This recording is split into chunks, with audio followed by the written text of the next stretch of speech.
Hello दोस्तों, नमस्कार। आज हम बात करने वाले हैं, इनका नाम है गगन सिंह मीना। ठीक है। और ये दृष्टि पर इन्होंने कॉपी लिखी है, ऐसे की कॉपी है। तो मैं आपको बता देता हूँ, जो ऐसे का पेपर आता है ये 250 मार्क्स का आता है। ठीक है। और 250 मार्क्स में आपको 3 घंटे में, 1 मिनट, 3 आवर्स में आपको 2 ऐसे लिखने होते हैं। और प्रत्येक ऐसे की जो मार्किंग होती है वो 125 मार्क्स की होती है। तो इस प्रकार से जो ऐसे का पेपर है ये डिवाइड होता है। ठीक है। तो मान के चलते हैं कि जो 3 घंटा होता है, तो 3 घंटे में 1.5 घंटे में आपको एक ऐसे लिखना होता है। ठीक है। और ऐसे की जो मार्किंग तो मैंने बता दिया। ऐसे की जो वर्ड लिमिट है, ठीक है, तो ये 1200 के अप्रॉक्सीमेट, 1000 से, ठीक है, 1200 वर्ड आपके लिखने होते हैं। तो शुरुआत में यहाँ दे रखा है कि इनके ऐसे में 250 मार्क्स में से, और ये 153 नंबर इनको मिले हैं। तो 153 नंबर बहुत ही ज़्यादा मार्क्स हैं। ठीक है। ये ऐसे मान के चल सकते हैं, ये जो हैं एबव प्लस मार्केट है मार्क्स हैं। ठीक। तो एबव एवरेज मार्क्स हैं। तो अब यहाँ पे बात करेंगे हम ऐसे की। तो ऐसे है यहाँ पे कि क्या जनता को शिक्षित करने से एक समतावादी समाज संभव है। यहाँ पर ऐसे में कहा गया है, निबंध में कहा गया है कि अगर हम जनता को, किसी देश की जनता को शिक्षित कर देते हैं, ठीक है, एजुकेटेड कर देते हैं, तो क्या एजुकेशन के आधार पे वह समाज समतावादी समाज हो सकता है। ठीक है। समतावादी समाज का मतलब है एक ऐसा समाज का निर्माण करना जिसमें किसी भी प्रकार का कोई भेदभाव नहीं देखने को मिलता है। बस इतना ही ऐसे है। और इसके बाद आपको 1000 से 1200 शब्द लिखने हैं। ठीक है। तो पहले ये जो ऐसे हम पढ़ेंगे उससे पहले हम बात कर लेते हैं कि ऐसे को किस प्रकार से लिखना होता है। जब भी ऐसे आए तो उसका जो मेन कोर सब्जेक्ट है, ठीक है, उसको पकड़ो और उसके आधार पे ये देखो कि आपको उसके आधार पे कौन कौन सी कितने क्षेत्रों में नॉलेज है। एक एग्जांपल के साथ समझते हैं। चलो मान के चलते हैं शिक्षा है, शिक्षा से संबंधित है, तो शिक्षा को ही ले लेते हैं यहाँ पे। ठीक है। और शिक्षा को लेने के बाद आपको ये देखना है कि करंट में कोई टॉपिक है ऐसा एजुकेशन से रिलेटेड जो अभी करंट न्यूज़ में चल रहा है। इसके साथ किसी ने एजुकेशन से संबंधित कोई बड़ी कोट कहा हो किसी बड़े व्यक्ति ने, ठीक है, या फिर कोई ऐसा व्यक्ति हो जिसने आ, शिक्षा के क्षेत्र में एक बड़ा योगदान दिया हो। ठीक है। और एक कोई ऐसा व्यक्ति हो जिसने गरीब होने के साथ या भेदभाव झेलने के बाद भी शिक्षा को बहुत ही ज़्यादा अहम माना है, और इसके साथ कह सकते हैं कि शिक्षा में उसने बहुत ही बड़ा योगदान दिया है। इसके साथ हम अपनी कंट्री के साथ, ठीक है ना, इसके साथ अपनी कंट्री का जो इतिहास रहा है शिक्षा का, एजुकेशन का, वो इसके साथ विदेश में शिक्षा का जो क्षेत्र रहा है, या इस कह सकते हैं कि इस वो जो शिक्षा का रहा है वो कितना है। ठीक है। तो इन सारे पहलुओं को देखते हुए हमें ऐसे को लिखना है। तो इसी प्रकार से इन्होंने लिखा है। ठीक है। ऐसे तो पढ़ लिया है। अब हम बात करते हैं इनकी शुरुआत किस प्रकार से हुई है। ठीक है। तो इन्होंने सबसे पहले 1945 में द्वितीय विश्व युद्ध हुआ था। ठीक है। और उसी समय पूर्व संध्या पर, द्वितीय विश्व युद्ध की पूर्व संध्या पर, कोरिया एक प्रायद्वीप है, 38 डिग्री समांतर रेखा के 2 भागों में बट गया था। ठीक है। कोरिया जो था 38 डिग्री समांतर रेखा पर 2 भागों में बट गया था। एक था उत्तर कोरिया और दूसरा था आपका साउथ कोरिया। ठीक है। तो यहाँ पे जो लिखा है वो मैं आपको बता देता हूँ। जो कोरिया था 2 भागों में बट गया, एक नॉर्थ कोरिया और एक आपका साउथ कोरिया। नॉर्थ कोरिया आपको पता होगा तानाशाह है। नॉर्थ कोरिया की जनता ने तानाशाही शासन को स्वीकार किया था, और जो साउथ कोरिया है इसने इसने लोकतंत्र को स्वीकार किया था। ठीक है। इसके बाद यहाँ पे कहा गया है कि जो तानाशाह था, ठीक है, उसने किस प्रकार के समाज का विकास किया। इसने परमाणु बम से संबंधित क्षेत्र में अधिक विकास किया। ठीक है। और इसके साथ जो लोकतंत्र वाला समाज था, इसने समाज की जो जनता है इसके लोक कल्याण से संबंधित काम किया, इसके एजुकेशन पे काम किया, महिला को समानता का अधिकार दिया, ठीक है, और समाज कल्याण के लिए ज़्यादा काम किए। तो इस प्रकार से इन्होंने इतिहास के जो कंसेप्ट था इसको उठाते हुए इन्होंने अपने निबंध को स्टार्ट किया है, ठीक है। इसके बाद आगे यहाँ पे कहा गया है, और आगे कहा गया है कि आज 7 दशक बाद, 7 दशक मतलब 70 साल बाद भी जहाँ दक्षिण कोरिया ने जनता को शिक्षित करके समतावादी समाज की स्थापना की है, साउथ कोरिया ने। और वहीं बात की जा रही है नॉर्थ कोरिया के बारे में। तो नॉर्थ कोरिया में स्थित, ठीक है, स्थिति जो है बिना शिक्षा के न तो समाजवादी समाज है और न ही व्यक्तियों को पर्याप्त स्वतंत्रता है।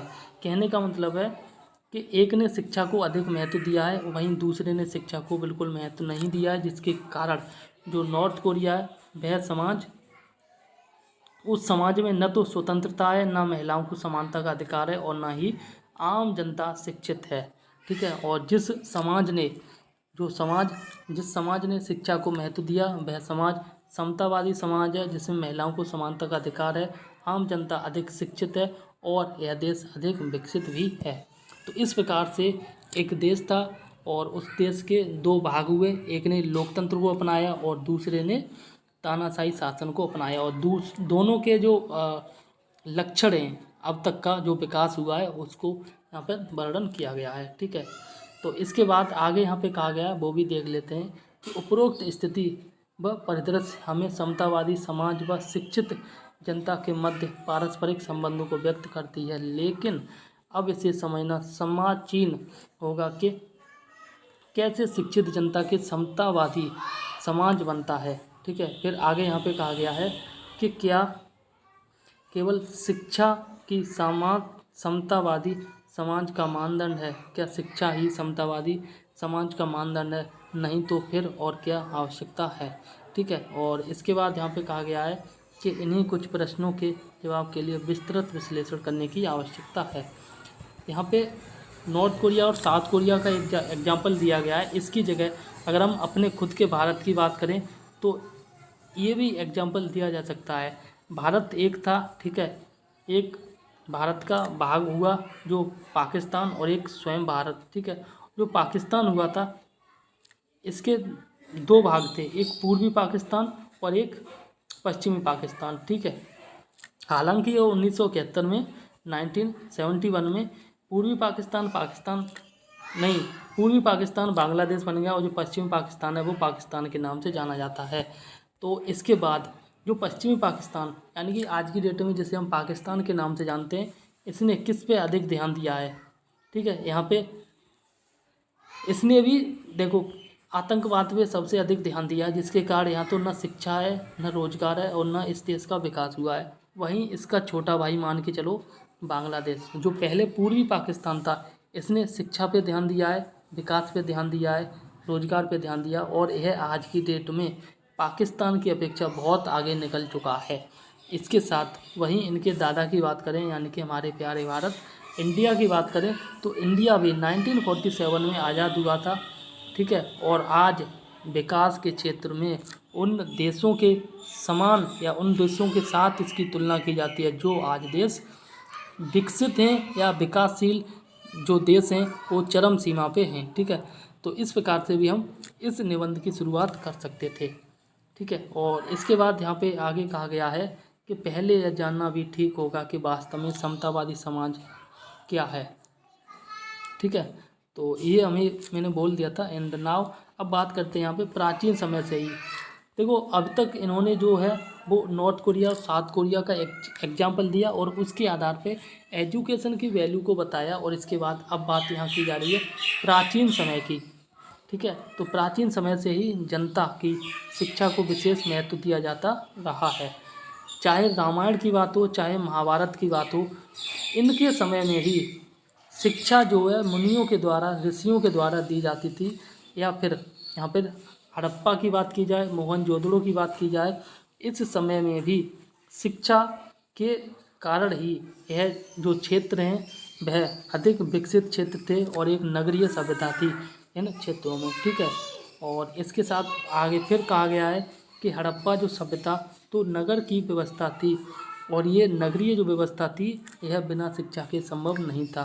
हड़प्पा क्षेत्र में साफ सफाई देखने को मिलती, बाजार प्रांगण थे, ठीक है। इसके साथ प्रत्यक्ष ये जो चीज़ें हैं ना, ये प्रत्यक्ष उदाहरण के रूप में हम प्रमाण कर सकते हैं, प्रमाणित कर सकते हैं कि बिना शिक्षा के किसी भी समाज की उन्नति करना नामुमकिन है, ठीक है। और इसके साथ एक और चीज़ है और वो है कि जो समाज जितना अधिक शिक्षित होगा वह समाज उतना ही समतावादी समाज होगा।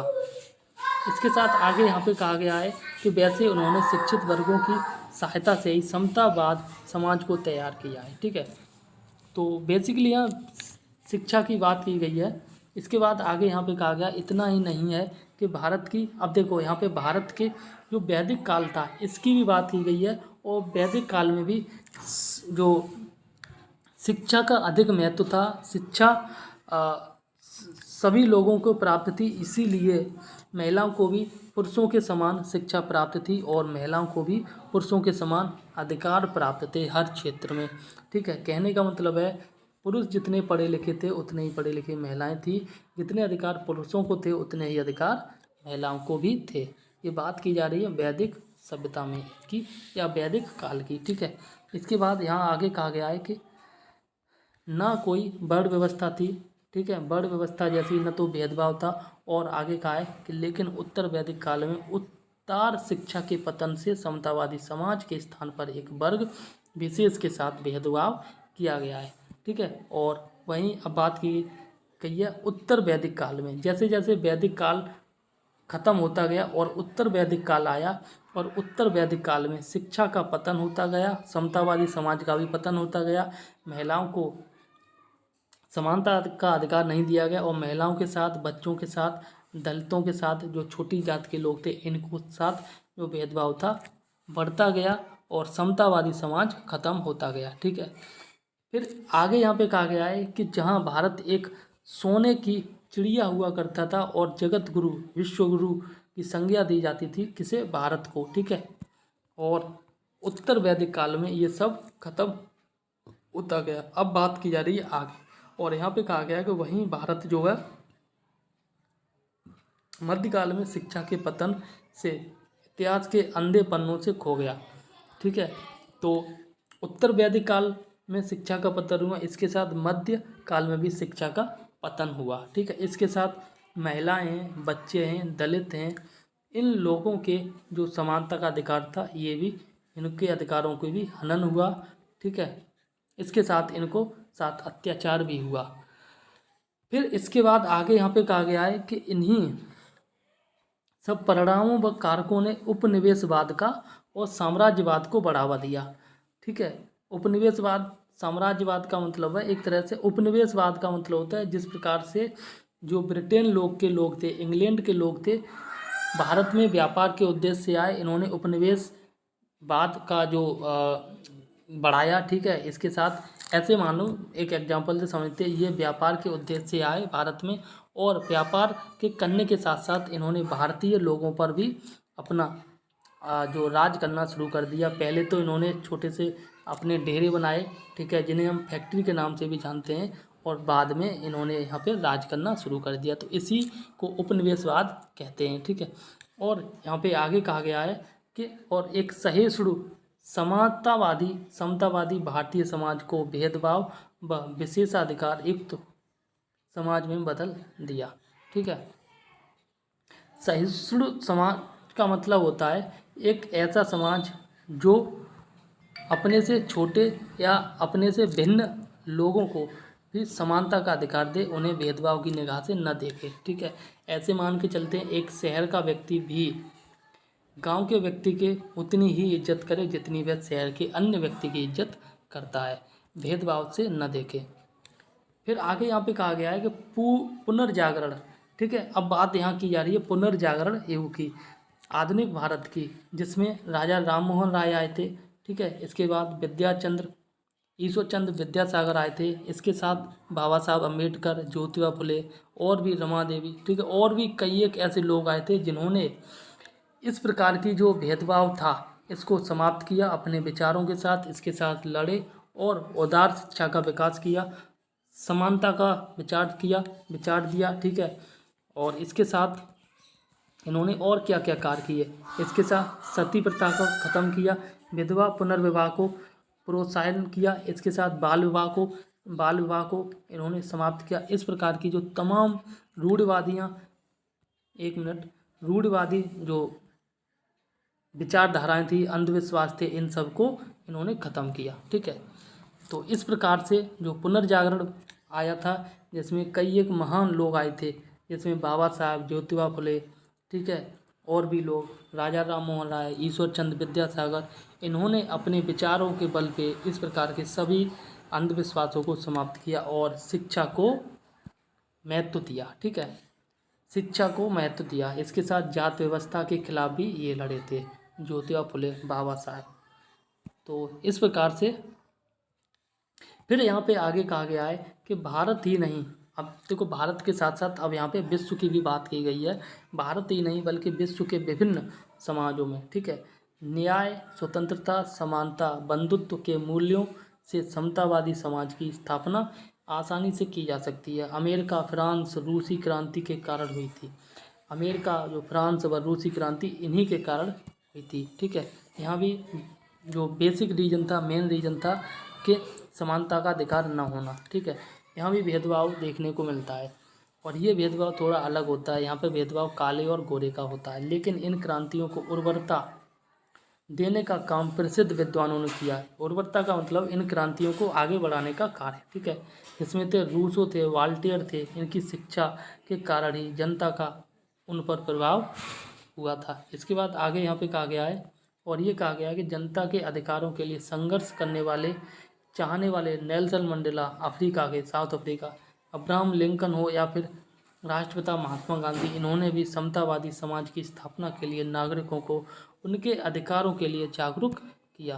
तो इस प्रकार से इन्होंने पूरे विश्व के जितने भी महान विद्वान थे, उन जिन्होंने शिक्षा पे जोर दिया, उन सब का यहाँ पे वर्णन किया है। इसके साथ आगे यहाँ पे कहा गया है कि इसके साथ ही आज के समाज में विचारों, मूल्यों, अधिकारों के साथ सहिष्णुता, ईमानदारी व लैंगिकता की शिक्षा से विभिन्न वर्गों के बीच भाईचारा बढ़ता गया और समतावादी समाज का अस्तित्व उत्पन्न हो गया, ठीक है। इसके बाद आगे यहाँ पे इस प्रकार से कहा गया है, थोड़ा शॉर्ट में देख लेते हैं कि भारत सरकार की एक भारत श्रेष्ठ भारत, एक भारत श्रेष्ठ भारत की थीम पर एक समतावादी समाज स्थापित करना चाहती है, ठीक है।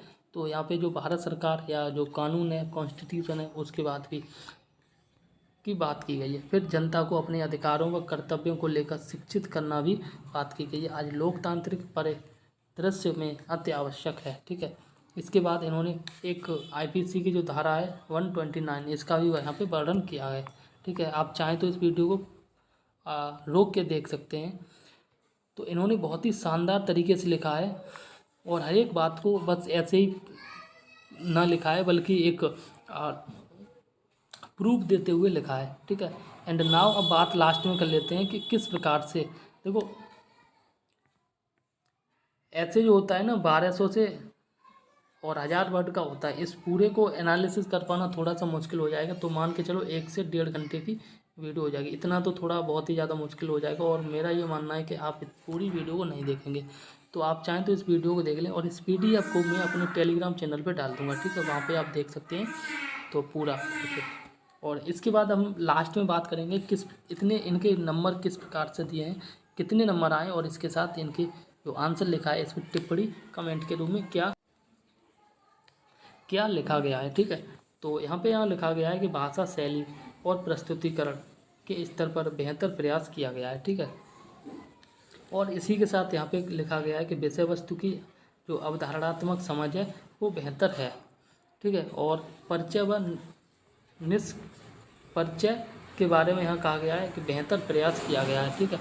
और इसके साथ यहाँ पे जो 2 निबंध लिखने होते हैं, जिनमें से एक निबंध लिखा गया और इसमें 78 मार्क्स मिले हैं आउट ऑफ 125 मार्क्स, ठीक है, आप देख सकते हैं आसानी से। तो इसके साथ यहाँ पे वेरी गुड का कमेंट भी लिखा गया है। तो ये भी लिखना UPSC के एग्ज़ाम जैसे में बहुत ही मुश्किल होता है। इसके साथ यहाँ पे एक चीज़ और मैं बता देता हूँ आपको, और यहाँ पे कहा गया है कबीरदास जी के बारे में। तो यहाँ पे जब इन्होंने कंक्लूजन दिया है तो कंक्लूजन में इन्होंने कबीरदास की चर्चा की गई है। और कबीर जी का एक दोहा है, आपने कई बार पढ़ा होगा। इसमें लिखा गया है कि पोथी जग हुआ पंडित, पोथी पढ़े, यहाँ पढ़े शब्द आएगा, तो पोथी पढ़े जग हुआ पंडित बना न कोई, और ढाई आकर प्रेम का पढ़े सो पंडित होए। इस प्रकार का एक दोहा का वर्णन करते हुए इन्होंने बहुत ही शानदार तरीके से अपना कंक्लूजन दिया है। ठीक है, यहाँ पर कंक्लूजन दिया है। और इसके साथ मैं आपको बता देता हूँ, कंक्लूजन में जब भी आपको वर्णन करना है तो हमेशा पॉजिटिव वे में लिखना है, कभी भी नेगेटिव मत लिखना है। ठीक है, कभी भी कंक्लूजन को नेगेटिव नहीं लिखना है आपको। तो इस प्रकार से इन्होंने बहुत ही शानदार तरीके से लिखा है। तो आशा है वीडियो अच्छी लगी होगी। प्लीज़ वीडियो को अगर अच्छी लगी तो प्लीज़ वीडियो को लाइक करें, दोस्तों में शेयर करें और चैनल को भी सब्सक्राइब कर लें। तब तक के लिए नमस्कार, जय हिंद।